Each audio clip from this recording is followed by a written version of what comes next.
我是希望说让台湾有一个全新的一个侦探出现，然后是比较迥异于欧美的或者是日本、韩国的侦探，然后希望说这个侦探其实是带多一点台味的。希望导演可以让我呈现一个很不一样的这种演法跟状态，有别于以往我演过的诠释过的一些作品。那个构想，它就是希望我有点带点黑色幽默，然后皮笑肉不笑这样。那皮笑肉不笑，那其实我本来就不是一个皮笑肉不笑的人。导演大概跟我叙述了一下他想要的感觉之后，我大概就知道了。我辛苦是跟我对戏的演员呐，是会比较辛苦一点的，因为他们常常这种，就像刚才导演说的，它是一部很沉重的片，但为什么会变搞笑呢？因为就是没有想到我自己也有那种搞笑的幽默功力，这样不要幻想说，是不是像周星驰搞笑片？其实不是啊，对，不是，只是我们演得很认真，但就会让大家那种会心一笑的感觉。基本上呢，刚刚文心讲的苦主就是我，但是好辛苦。老师一直自己笑，然后那个辉敏也是有一场他是苦主2啊，因为我的角色其实是非常的歇斯底里、神经质，然后跟对孩子就是控制狂这样子。可是因为我是委托人，是我委托这个很奇妙的怪奇侦探，奇妙的侦探来帮我，就是寻找儿子的真相。可是每次跟他对戏都好痛苦哦，因为你知道这个妈妈就是很神经质，可是他就一直我比你更神经质，一直让人觉得因为妈妈太多内心戏了啊，是不是？她又要酝酿，本来都已经酝酿要起来，然后看到我她又忍不住整个破功，对，就整个破功。然后这个戏其实很多线。就很多条不同的线，它每一条线都非常精彩。然后这个故事非常神秘的是，连我们像我们现在这样子是一条线嘛，我也不知道别的线发生了什么事。有一次我们是在拍医院，我们第一次正面交锋嘛，我真的忍不住啊，我看到他的脸就想笑。另外一个我觉得比较妙的事情是，我在第一次见导演的时候，我就跟导演说，我看到这个妈妈的角色，我第一个想到的是黄彩怡老师。然后那个时候他们都还没有跟我说是彩怡老师演啊，结果就是彩怡老师演，这个我还蛮开心的。至于嘉豪这个角色有什么比较困难的地方，我倒觉得就是导演就跟我说他是一个城府很深的小孩子，对，我就得去研究那个城府很深到底讲太多，对不起，讲太多了。导演在旁边盯着，讲太多。其实那时候我第一次接到这个剧的时候，我还蛮开心的，我也没有想太多就接了，因为自己小时候到大其实都还蛮喜欢看一些侦探剧的东西，什么柯南啊，或者是福尔摩斯啊，或者是一些刑事案件的推理的一些事件、社会事件这样。我觉得我后面在拍其实比较没有那么辛苦，辛苦是跟我对戏的演员呐，是会比较辛苦一点的，因为他们常常这种，就像刚才导演说的，它是一部很沉重的片，但为什么会变搞笑呢？因为看到我就会想笑，我说真的有那么好笑吗？这样就是让我皮笑，然后我就是没有想到我自己也有那种搞笑的幽默功力这样。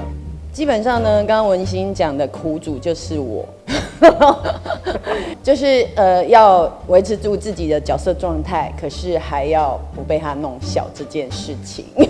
我没有弄笑，我没有刻意，不是弄笑，我没有刻意，但是老师一直自己笑，然后那个辉敏也是有一场，他是苦主2啊。因为我是委托人，是我委托这个很奇妙的怪奇侦探，奇妙的侦探来帮我，就是寻找儿子的真相这样子。所以我对戏最多的就是他呀，然后还有儿子。可是每次跟他对戏都好痛苦哦，因为你知道这个妈妈就是很神经质，可是他就一直，我比你更神经质了。一直让人觉得因为妈妈太多内心戏啊，是不是？她又要酝酿，本来都已经酝酿要起来，然后看到我她又整个破功，气死我了。其实他没有，他很认真，因为很认真。然后太厉害的功力了。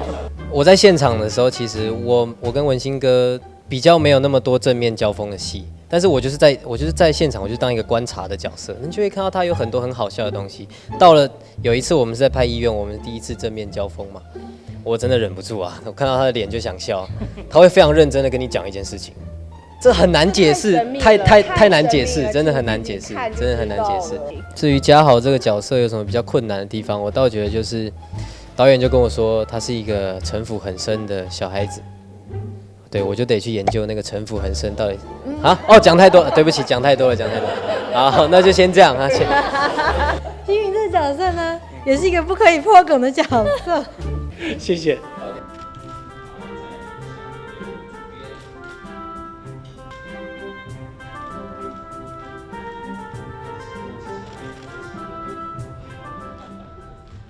没有，我看的推理都是小说，从最小时候亚森罗平、福尔摩斯，然后后面克里斯汀探案，对，然后后面还有像那个以前最早期那个 X 档案啊，我这样是不是透露我的脸？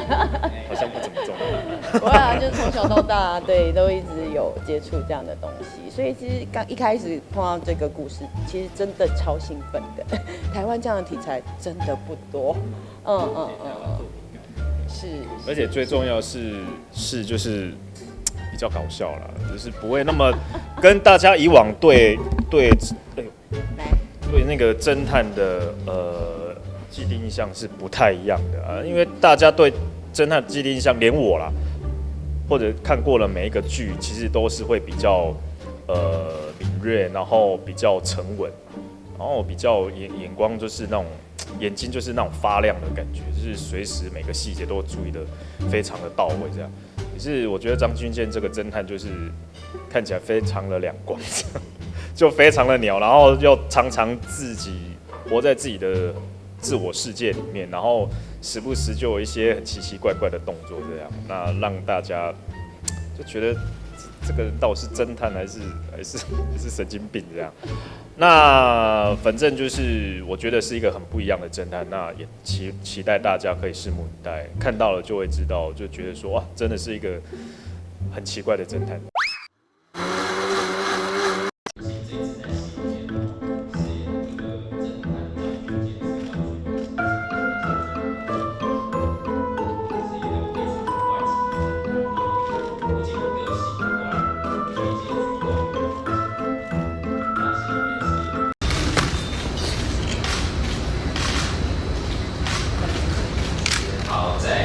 各位的左边，这一次在戏里面饰演的这个侦探张军健是完全不是相信，是一个不能破梗的故事。因为元素都在这边，编剧也在。因为其实我是希望说让台湾有一个全新的一个侦探出现，然后是比较迥异于欧美的或者是日本的侦探，然后希望说这个侦探就是带多一点台味，然后最后其实呈现效果，去看过的人来讲的话，其实都觉得还蛮好笑的。虽然这是一部沉重的题材，但是就是为什么会好笑，就是希望观众能够打开电视看就知道。还是说看见紧的，又不能破梗，然后关子慢了。那拍这一片的最大的问题就是我们要把从头到尾把剧情讲完。对啊。好 ，OK， 好。接下来我们是不是文心先讲故事的主人翁，然后我们也是这个季琦老师推理系列的那个主角张军健。这一次文心怎么样来诠释这个怪奇侦探的一个演出？其实怎么诠释哦？其实那时候我第一次接到这个剧的时候，我还蛮开心的，我也没有想太多，就是因为自己小时候到大其实都还蛮喜欢看一些侦探剧，柯南啊，或者是福尔摩斯啊，或者是一些刑事案件的推理的一些事件、社会事件这样。那所以这个我没有想太多，就这个。那其实后来导演跟原著嘛，还有编剧，还有制作人，他约我一起要来聊一下对这个角色有什么看法。那其实我是说，我是希望可以希望导演可以让我呈现一个不一样的这种演法跟状态，有别于以往诠释过的一些作品。那导演他也是说，他其实有很多构想跟原著讨论过，那他会把这些东西加进去。那个构想，他就是希望我有点带着黑色的幽默，然后皮笑肉不笑。那皮笑肉不笑，那其实我本来就不是一个皮笑肉不笑的人，所以其实在演这个方面，有做了一些功课，然后在当下，我记得拍的第一天我还做不到节奏，后来导演大概跟我叙述一下他想要的感觉之后，我大概就知道，然后就是我觉得我后面再拍，其实比较没有那么辛苦，辛苦是跟我对戏的演员啊，是会比较辛苦一点，因为他们常常这种，就像刚才导演说的，它是一部很沉重的片，但为什么可以搞笑？因为看到我就会想笑，说真的有那么好笑吗？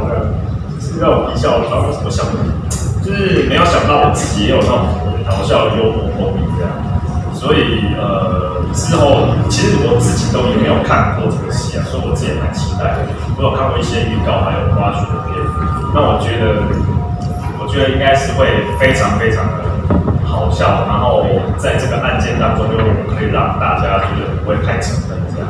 对，大家是期待。对，其实我自己也都很期待，因为导演都笑了，每次看了30几次都笑翻了。那我觉得应该是蛮好笑的，但绝对不会让大家觉得说到底在拍什么东西，绝对所有的东西都是非常的合理，然后很多细节都会呈现出来，这样对，不会让大家人无厘头，可是戏不无厘头。对，是很认真，是很认真，大家不要换成说，是像周星驰搞笑片，其实不是，只是我们演得很认真，但就会让大家那种会心一笑的感觉。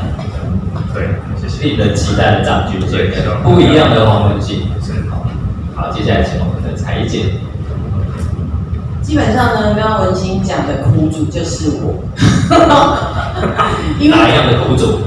就是要维持住自己的角色状态，可是还要被他弄笑这件事情。对，我没有弄笑，我没有刻意把老师级的演员都弄笑，我没有刻意，但是辛苦，自己笑。然后那个闺蜜也是，他是苦主2啊，所以现在特地安排在你后面，要跟大家抱怨一下。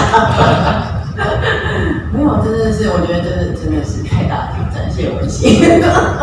因为我的角色其实是非常的歇斯底里、神经质，然后跟对孩子就是控制狂这样子。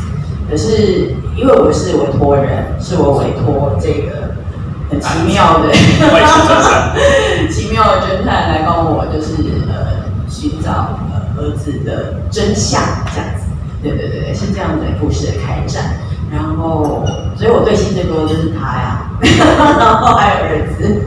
可是每次跟他对戏，我好痛苦哦，因为你知道那个妈妈就是很神经质，可是他就一直要来逗笑你，一直让人觉得因为妈妈太有内心戏啊，是，她要酝酿，本来都已经酝酿要起来了。然后我看到他就整个破功，气死我了。所以在他前面做了什么事？其实他没有完全没做什么事，他就笑成这样。他很认真，因为很认真。跟导演可以看一下哦，太厉害的功力了，非常具有搞笑的功力，这样平常看不出来。然后这件事情在戏里面从头到尾都处处的布满了这样的小巧思，会让大家就是会觉得哇天哪！所以真的请大家期待这个戏。然后这个戏其实很多线，就有很多条不同的线，然后每一条线都非常精彩。然后这故事非常神秘的是，因为我们像我们现在这样子是一条线，我也不知道每一个线发生了什么事。我觉得只给你们看你们自己的剧本。没有，我觉得这个东西像复仇者联盟看。我觉得这个东西很好玩，就是其实我们看过两个剧本，可是因为大家的诠释一定又都很不一样、很丰富、很精彩。我觉得这个是这个片子另外很值得期待的地方。谢谢大家。好，谢谢陈姐。非常感谢啊，洪强。吴主二林慧敏。没有，其实就是像彩艺老师刚刚讲的，这部片有很多小巧思在这个角色上面，然后是我在现场的时候，其实我跟文清哥，这样直接叫戏，对，好不管，反正就是比较没有那么多正面交锋的戏，但是我就是在现场就当一个观察的样子，就会看到他有很多很好笑的东西。到了有一次我们在拍医院，我们第一次正面交锋，我真的忍不住啊，看到他的脸就想笑，他会非常认真的跟你讲一件事情。平常跟你对戏的演员都不认真吗？不是那个意思，大家都很认真，这很难解释，很难解释哦。自己看就知道。然后还有另外一个我觉得比较妙的事情是，我在第一次见导演的时候，我就跟导演说，我看到这个妈妈的角色，我第一个想到的是黄彩怡老师。然后那个时候他们就出现在眼前的就是彩怡老师演，然后结果就是彩怡老师，这个我还蛮开心的。对啊。我是被指定的。然后至于嘉豪这个角色有比较困难的地方，我倒觉得就是导演就跟我说他是一个城府很深的小孩子，对，我就得去研究那个城府。城府很深啊，讲太多了，对不起，讲太多了。那就先这样，导演手随时会在后面玻璃的。好，接下来舒涵，我看到导演的手已经放在你后面。我就不相信。然后你在旁边多补充一个导演出来。就是很开心演新民这个角色。新民这个角色呢，也是一个不可以脱口的角色。然后这个角色呢，因为我觉得刚好跟我上一个作品的角色差异蛮大的。真的。对，因为而且我虽然说我们是黑色幽默的一个剧，但是我的角色其实是比较写实一点，然后比较不能就是比较写实一点，然后因为我前个作品大家也知道是一个轻松的笑闹喜剧，所以其实我觉得两个作品的呈现方式，还有我们在诠释的状态，其实都差蛮多的，所以大家可以看一下作品，都有一点指教。也是第一次饰演直播主这样子的对，是第一次挑战这角色，所以他有看了很多 YouTube， 而且要对着镜头一直不断的讲话。对，就是去揣摩一下对着镜头说话，就是要讲的场面大的感觉。OK， 好，接下来请正义。我也不相信，怎么会什么？我在这部戏里头饰演雪儿，然后她是个不能破梗的角色。我们这一条线都是属于神秘感比较重的一条线，但是很有趣。然后再加上像文清讲，其实我们这一部算是以前没有看过的类型剧，但是我们的剧情可能因为原著跟编剧他们自己本行的关系，所以我们的剧情是非常符合逻辑，不会让你觉得看到什么鬼怎么会这样发展。我们的剧情真的是非常的贴近生活，然后很写实，而且剧情非常非常的棒。然后不能破梗，我们交给一正哥。最后一正哥总结破烂，没有？大家知道联访每次最后一个讲的就是最辛苦，大家都讲完，前面都讲完了。既然你们不能破梗，那我来破。这部戏是第一次拍摄完整改编这个原著小说，所以呢，其实在看剧本的时候，其实就非常烧脑。大家知道侦探小说其实悬疑性非常大，老实说，我这个剧本上下包括修改下数十次，我们也从最初的初稿看到最后拍摄，超过10几个剧本。但是每一次在看的时候，其实我们都要一直在往前面去看，然后包括要看别人的台词，因为如果不去看别人的台词诉说的话，其实你可能没有办法把很多完整的架构出来。单看自己的场次的话，你可能完全会看不懂。当然，这就是侦探小说、推理小说其实它好看的地方。也很多人看，为什么看这个侦探剧这么烧脑，可是还非常沉稳，也让我们这些拍摄演员真的是非常沉稳。那我在这戏里面的角色叫马国豪，那是一个心理学教授。那当心理学教授是一个备受大家敬重、德高望重的行业，但是呢，最后却是非常的凄惨落魄，甚至已经到了妻离子散，当然是拜这个梁书涵的功劳。我刚刚看到导演的手伸过去，导演说不能破梗，对。那办了这他为什么会妻离子散呢？当然就是因为发生很多争议的事件。那既然叫沉默之枪呢，当然这个戏就是由一把枪开始。那枪他很清楚，枪拿在谁手上，枪可以救人，枪最重要，他只选枪是可以杀人。那到底最后这把枪是救了人还是杀了人？就请大家关注这个沉默之枪。那我在这里面拍摄的过程当中，其实我觉得我是最轻松的。为什么？以往大家看到我在拍摄的角色都非常光鲜亮丽，啊，都是非常的正气。但是我拍摄这个角色的时候，我每天的通告都要提早2个小时起床，因为我在戏里面的状态是永远非常的亮丽，然后我不上妆，完全自然妆，然后披头散发出现。所以拍这部戏是大概有史以来拍戏我觉得最快乐，因为我起床就可以去拍戏，然后起床是什么状态，那拍戏就是什么状态，对。OK， 希望以后再多有这种戏啊！我很不希望为了我的妆法跟服装跟上场机，谢谢。OK， 谢谢郑哥。那这边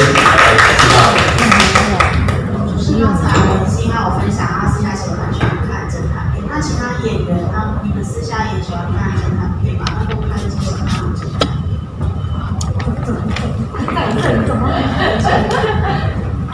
我是小时候最喜欢看金田一跟柯南算吧，因为我小时候就是因为抢电视都在抢书，所以我看不到美少女战士，就跟我一起看名侦探柯南，还有金田一少年事件簿。所以我小时候都是看这些漫画跟卡通长大，所以我本来就对一些非理性的一些剧情都蛮感兴趣。系列5其实就是埋没，然后再做治疗，所以你看到我呈现非常虚弱的感觉。其实每天不上妆，用最裸妆的方式呈现，头发就刻意弄得非常的乱。每天通告我就提早2个小时起来，让自己睡眠非常的少。每天一到现场，那个老师都说蛮有写实，对不起，因为我戏里状态只是这样，让我的饮食变很少，刻意那拍戏的当中的1天1餐，让自己在一种很饥饿跟很疲倦的状态。是1天1餐吗？刚刚对。1天1餐，本来1天要5餐，幸好3个礼拜就拍完。现在肉应该补回来了。